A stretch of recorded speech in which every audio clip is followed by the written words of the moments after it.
अस्सलाम वालेकुम, I hope you all are fine. तो जैसा कि मैंने परसों भी एक वीडियो चढ़ाया था, शॉर्ट क्लिप चढ़ाई थी regarding this mass session, right. तो आजकल कश्मीर में सारे बच्चे बहुत परेशान हैं रिगार्डिंग दिस मास सेशन की डिसीजन कब आएगा, क्या सच में मास सेशन हो रहा है, इस साल होगा या कब होगा, राइट। तो मैं पहले ही आपको ये बात बताऊं कि इस वीडियो में हम 4 चीज़ों के बारे में डिस्कस करने वाले हैं। एक, कि ये मास सेशन अगर होगा तो कब से होगा, ओके। सेकंड चीज, आपको क्या बेनिफिट मिलेगा, मतलब स्टूडेंट्स को क्या बेनिफिट मिलेगा, मतलब अगर सेशन नवंबर से मार्च शिफ्ट होता है तो, ओके। थर्ड चीज, अब अगर ये हो जाता है मास सेशन तो जो कोचिंग सेंटर्स हैं जो ऑलमोस्ट खत्म करने को आए हैं सिलेबस, राइट, अगर हम 12th की बात करें तो उनका क्या फर्दर स्टेप रहेगा, वो क्या करेंगे, ओके। और चौथी चीज, आपको क्या करना चाहिए, चाहे नवंबर में ही एग्जाम हो या मार्च में एग्जाम हो, ओके। सो इस वीडियो को अंत तक जरूर देखना, बहुत ही ज्यादा बेनिफिशियल है ये आप सबके लिए। Let's begin with the video.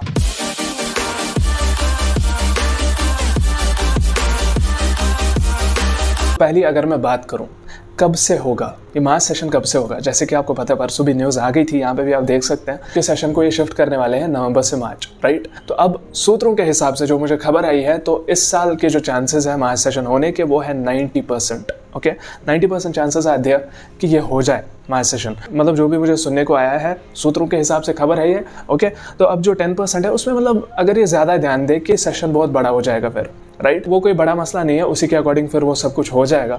But 90% chances are there कि इसी साल से मास सेशन हो जाएगा, जो मुझे सूत्रों के हिसाब से खबर मिली है। अब कोई कमेंट्स में ये नहीं पूछना है ये सूत्रों के हिसाब से कौन है, ठीक है, वो हम नहीं बोल सकते कि किसने बोला क्या बोला, ठीक है। तो बाकी जो फाइनल डिसीजन है, फाइनल कॉल है, जब मैंने प्रीवियस वीडियो चढ़ाया था उस दिन इन्होंने बताया था कि 15 दिन में डिसीजन आ जाएगा, तो आज यही मान लो 10-12 दिन में आपको डिसीजन मिल जाएगा, लेकिन 90% चांसेस आर देयर कि इसी साल से ये मास सेशन हो जाए, ओके। तो अब अगर मैं बात करूँ बेनिफिट्स की, कि आपको क्या बेनिफिट्स मिलेंगे अगर मास सेशन हो जाता है इसी साल की, अगर मैं बात करूं फॉर एग्जांपल, बहुत सारे स्टूडेंट्स मैंने देखा परसों कमेंट्स में बोल रहे हैं भैया हम तैयार नहीं है, नवंबर सेशन ही होना चाहिए।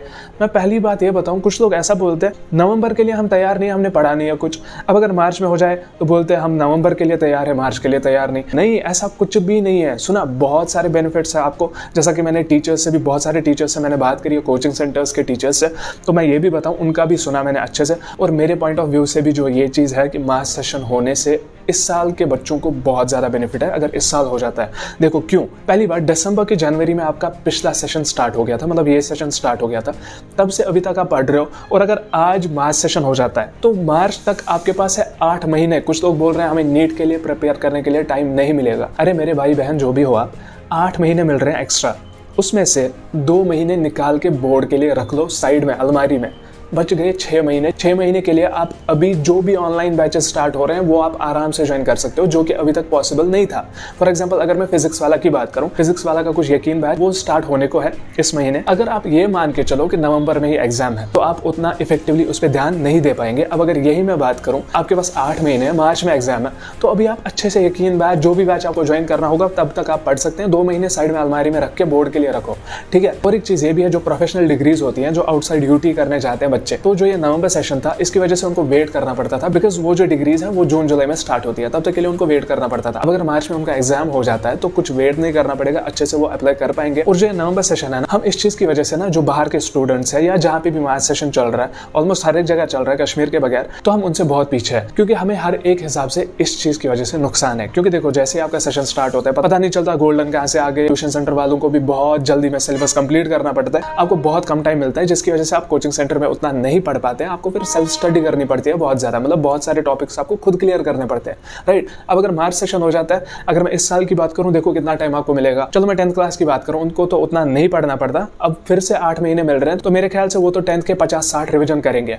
राइट, मतलब जो अच्छे खासे होंगे, राइट। तो अब अगर मैं बात करूं 12th की, तो 12th में आपका ऑलमोस्ट सिलेबस कंप्लीट हो चुका होता है कोचिंग सेंटर्स में, मतलब इस अगस्त एंडिंग में तो लगभग हो जाएगा सबका, राइट। तो उसके बाद आपको 8 महीने फिर से मिलेंगे, उसमें क्या करोगे, या तो ऑनलाइन बैच कोई ज्वाइन कर लो, फिजिक्स वाला का कोई सा बैच ज्वाइन कर लो, तो बहुत ज्यादा बेनिफिट्स है आपको, तो बोर्ड की कोई टेंशन लेने की जरूरत नहीं है। सो ये आपको बेनिफिट्स मिलेंगे, और साथ ही साथ आप अलाइन हो जाओगे बाकी के भी जो स्टूडेंट्स हैं थ्रू आउट इंडिया उनके साथ, मतलब उनके एकेडमिक शेड्यूल के साथ, मतलब जो भी उनका ये चल रहा है, ओके। तो अब अगर मैं बात करूं ट्यूशन सेंटर्स वालों का क्या नेक्स्ट स्टेप रहेगा अगर मास सेशन इसी साल से हो जाता है, ओके। जहां तक मैंने बात करी है 2-3 कोचिंग सेंटर्स वालों से, अगर मैं 12th की बात करूं तो मोस्ट प्रोबेबली एंट्रेंस की ही कोचिंग स्टार्ट करने जा रहे हैं, क्योंकि अभी ऐसा नहीं सोचना कि वो फिर से 12th स्टार्ट स्टार्ट करेंगे, अच्छे से घुस जाएंगे 12th में, नहीं, उनको एंट्रेंस ही स्टार्ट करना पड़ेगा, क्योंकि अभी वो फिर फोकस करेंगे ज़्यादा नीट पे। देखो कितना बेनिफिट मिल रहा है आपको, डायरेक्टली नीट पे फोकस जाएगा, मतलब एंट्रेंस की कोचिंग डायरेक्टली स्टार्ट हो रही है, फिर एंड में आपको 2 महीने देने बोर्ड्स के लिए। सो ये था, मैं कुछ कोचिंग सेंटर्स की बात कर रहा हूँ, बाकी मुझे नहीं पता सारे कोचिंग सेंटर्स क्या करेंगे, उनका भी जब मुझे पता चलेगी तो शॉर्ट वीडियो में डाल दूंगा उसके बारे में भी। अगर मैं बात करूँ आपको क्या करना चाहिए, देखो मेन चीज़ अभी आपको ये दिमाग में चल रहा है कि मार्च सेशन होगा या नहीं होगा, जैसा कि आपने वीडियो में भी देखा, मैंने बोल दिया 90% चांसेस आ दिया कि इसी साल से ये हो जाए। अभी आप इन दिनों जो भी ये 10-12 दिन है जब तक डिसीजन आएगा, अच्छे से आप अज्यूम करें कि नवंबर में ही आपका एग्जाम है, उसी हिसाब से आप अपनी बोर्ड की प्रिपरेशन के साथ भी कनेक्टेड रहें। मतलब सीधे निकाल ही नहीं देना कि नहीं अब नवंबर में एग्जाम ही नहीं है। कुछ लोग तो ऐसा बोल रहे हैं हमें मास प्रमोशन चाहिए, अरे भाई निकाल दो, वो मास प्रमोशन का सीन खत्म हो गया, अब ना ही कोई कोविड है ना कुछ, अब मंकी पॉक्स है, उससे कुछ नहीं होने वाला, ठीक है। सो ऐसा भी कुछ दिमाग में नहीं रखना कि मास प्रमोशन राइट। सो बाकी यही कहना था मुझे, ये 4 पॉइंट्स मुझे डिस्कस करने थे, क्योंकि बहुत सारे डीएम्स आ रहे हैं मुझे इसके रिगार्डिंग, मास सेशन के रिगार्डिंग।